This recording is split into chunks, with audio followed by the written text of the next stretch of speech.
नमस्कार दोस्तों, कूर्म क्षत्रिय के तृतीय अध्याय में आप सभी का हार्दिक अभिनंदन करता हूं। प्रणाम। इसके पहले वाले वीडियो में मैंने महर्षि ग्रीष्मत, महर्षि कूर्म, विश्वामित्र के बारे में मैंने बताया। आज मैं आर्यों में कूर्म का महत्व के बारे में मैं बताऊंगा। आर्यों में कूर्म का क्या महत्व है। उसके पहले एक चीज मैं पिछले वीडियो में बताना चाहता था, वो मैं भूल गया था। एक मंत्र है,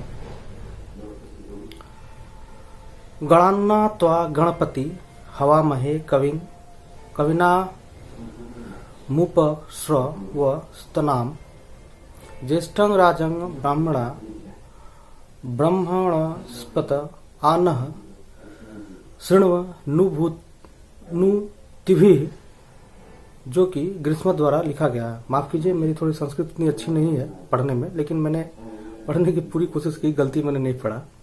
तो ये जो मंत्र है ये ग्रीष्मत द्वारा लिखा गया है, वही ग्रीष्मत जो महर्षि कूर्म के पिता है।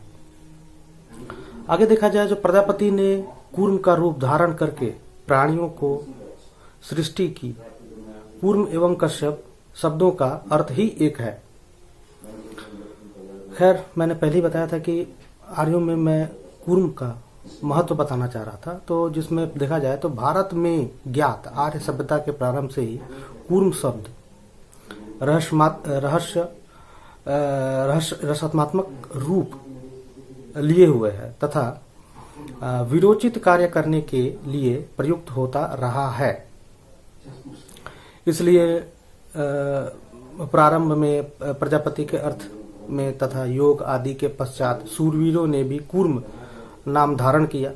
विभिन्न शास्त्रों में वर्णित कूर्म से संबंधित वाले बहुत सारे बातें हैं जो कि निम्नलिखित रूप से आप बोल सकते हैं। जैसे कि सतपथ ब्राह्मण में कूर्म प्रजापति का अवतार माना गया है।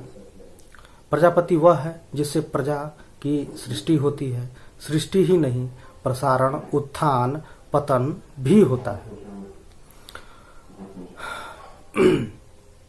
सतपथ ब्राह्मण का 7वें मंडल अगर देखा जाए तो एक संस्कृत का श्लोक है जो मैं पढ़ना चाहूंगा। सयत कर्मो नाम एत द्वा रूपं कृत्वा प्रजापति प्रजा असृजत यद सूजत करोत्तद यद करोद तस्मात् कूर्मः कश्यपो वै कूर्म स्मा दाहु सर्वाः प्रजाः कश्यप इति। ये सतपथ ब्राह्मण का 7वां मंडल है। इसे आप जरूर देखें। सतपथ ब्राह्मण का मतलब ये नहीं हुआ कि ब्राह्मणों द्वारा लिखा हुआ, उसको उस ग्रंथ को ही सतपथ ब्राह्मण का मतलब ग्रंथ भी पढ़ सकते हैं। वो लिखा गया है जो कूर्म ऋषियों द्वारा ही लिखा गया था। इस मंत्र का इस श्लोक का अगर अर्थ देखा जाए तो कूर्म प्रजापति हुए जिसे कश्यप कहा गया। आज भी अनेक लोग अपना गोत्र कश्यप रखते हैं। आज भी अनेक लोग अपना गोत्र कश्यप रखते हैं। जिसे अपना गोत्र नहीं मालूम है वो कश्यप रख के आराम से अपना काम निर्वाह कर सकते हैं। उसका कारण यह है कि पृथ्वी को ही कूर्म कहा गया, तो कूर्म भाई कश्यप हुए तो गोत्र भाई वही हुआ। अच्छा, और आगे बढ़े। जिसका गोत्र पता नहीं वो कश्यप रख सकता है। यह सृष्टि कश्यपी अर्थात कूर्मी का है। कूर्मी यहाँ विशेषण है, न कि जाति में। पहले ही बार बोला हूँ, कूर्मी यहाँ विशेषण है, ठीक है, यानी भूमिपुत्र, ठीक है, जिसे लोगों के गोत्र कूर्म माना गया है। जिससे लोगों का गोत्र कूर्म माना गया है। अथवा जो कूर्म वंशी क्षत्रिय हैं उनका भी गोत्र कूर्म ही है या कश्यप है, ठीक है। अगर कूर्म वंशी क्षत्रिय है तो वो आराम से अपना गोत्र बिना कोई वाद विवाद से अपना गोत्र कूर्म रख सकते हैं। प्राचीन काल में ये गोत्र हुआ करता था कूर्म, लेकिन धीरे धीरे ये गोत्र खत्म हो गया। उसका कारण है कि बहुत सारे अन्य कूर्म ऋषि आए, कूर्म ऋषि आए जो भिन्न भिन्न राजा महाराजाओं के वो कुलगुरु हुआ करते थे, और उन्हीं कुलगुरुओं के हिसाब से उन्होंने क्या किया कि जो राजा महाराजा थे या उनकी प्रजा थी, उन्होंने अपना गोत्र परिवर्तन कर लिया। जैसे कि मान लीजिए मेरा नाम दिलीप है, मैं अपने जगह का एक राजा हूँ मान लीजिए, और मेरा मूलतः गोत्र कश्यप है। लेकिन जब मेरे कुलगुरु मान लीजिए वशिष्ठ हुए, तो मैंने अपना गोत्र उन्हें मैं अपना कुलगुरु मान के मैंने अपना गोत्र वशिष्ठ कर लिया। वैसे भी बहुत जगह करते गए, धीरे धीरे ये चारों तरफ ये फैली, और तरह तरह के ये गोत्र कश्यप गोत्र टूट के कूर्म गोत्र तो खैर उनको विलुप्त ही कर दिया गया है, कूर्म गोत्र को। तो ये टूट के अन्य अन्य गोत्रों में बट गए, लेकिन सभी कूर्म वंशियों का मूल गोत्र कश्यप ही होता है। और कश्यप से सूर्यवंश, चंद्रवंश, नागवंश तीनों की उत्पत्ति होती है, और तीनों ही एक तरह से कूर्म वंश का एक मजबूत स्तंभ है। हर तीनों एक दूसरे से परस्पर जुड़े हुए हैं। इन तीनों में से एक भी अगर टूटा तो वो त्रिशूल जो बने हैं, वो त्रिशूल दो शूल में बन जाएंगे, जो कि देखने में विक्षिप्त लगेंगे, सुंदर नहीं लगेंगे। इसलिए हमारे जो त्रिशूल है, हमारे जो तीन शूल है, सूर्यवंश, चंद्रवंश और नागवंश, ये तीनों ही त्रिशूल की भांति ही विश्व में अपना नाम परचम लहराती हुई आई हैं। एक और चीज कूर्म वंशियों को मैं बोलना चाहूँगा।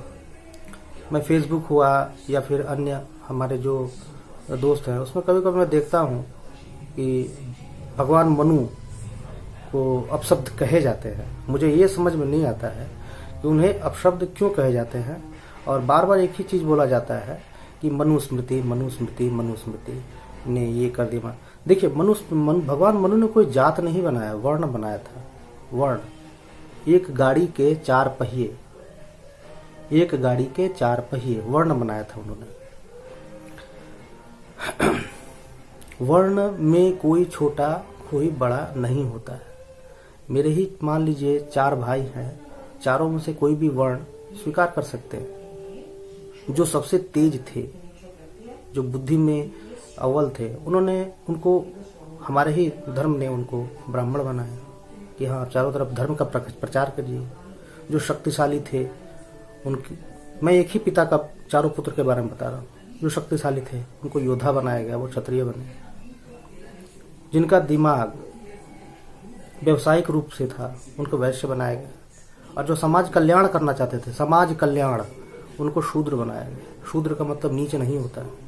ये शूद्र जो का मतलब नीच होता है, ये जो शब्द है, ये वामपंथियों की दीन है। ठीक है, इन्होंने ये शब्द को बिगाड़ा, भगवान मनु ने नहीं बिगाड़ा था। दूसरी बात, भगवान मनु कूर्म वंश के देवता माने गए हैं। इंद्र के बाद अगर कोई एक देवतुल्य है, इंद्र और कश्यप के बाद, कश्यप और इंद्र के बाद सॉरी, तो भगवान मनु ही है। उन्होंने मनुस्मृति की रचना की थी। ओरिजिनल मनुस्मृति 630 श्लोकों की होती है, जिसको हर 100 साल बाद ब्राह्मणों द्वारा, भगवान मनु तो नहीं आएंगे दोबारा उसको ठीक करने के लिए, ब्राह्मणों द्वारा उसको संशोधित किया जाता है। उसमें और चीजें जोड़ी जाती हैं, तो जो जोड़ रहे हैं वो तो भगवान मनु नहीं जोड़ रहे हैं ना, तो दूसरा कोई आके जोड़ रहा है। तो अब पूरी मनुस्मृति को गाली देना, ये कहाँ का न्याय हुआ? उन्होंने तो ये सब कुछ ऐसा कुछ नहीं किया था। कभी आपने सोचा है, जब पुरातन जो राजवंश थे, 1000 साल पहले के राजवंश, जिसका नाम लेके आप अपने गौरवान्वित होते हैं, हम फलाने राजवंश के, हम चिलाने राजवंश के हैं, कभी आपने सोचा उस राजवंश के जो न्याय व्यवस्था थी वो किस स्मृति पर टिकी हुई थी? सारे का सारे मनुस्मृति से ही चलते थे। कोई अन्य उड़ के नहीं आया था, कोई अन्य स्मृति। दूसरी बात, हमारा नाम, हमको मनुष्य कहा गया, मनुष्य। तो जब अगर आप भगवान मनु को अपशब्द बोलते हैं, तो आप अपने आप को ही गाली दे रहे हैं, क्योंकि आपको मनुष्य मनु के नाम पे ही कहा गया है। कोई मनुष्य मंगल ग्रह या बृहस्पति ग्रह से नहीं आए हैं। जब हम बोलते हैं मनु की संतान है, यानी मनुष्य, तो मनुष्य जो नाम है उन्हीं से लिया गया है। आगे से कुरुवंशियों, खासकर कुरुवंशियों को बोलूंगा कि जो ये वामपंथी विचारधारा है, कृपया इससे दूर रहें। ये सनातन धर्म का सनातन धर्म के सबसे बड़े ये दुश्मन है। इनका एक ही कर्म है, सनातन धर्म को पूरी तरह से विनष्ट करना और उन्हें बर्बाद कर देना। एक बार फिर मैं सभी को प्रणाम करूंगा। जय क्षत्रिय, जय विशाल, जय महाकाल, जय भवानी। धन्यवाद।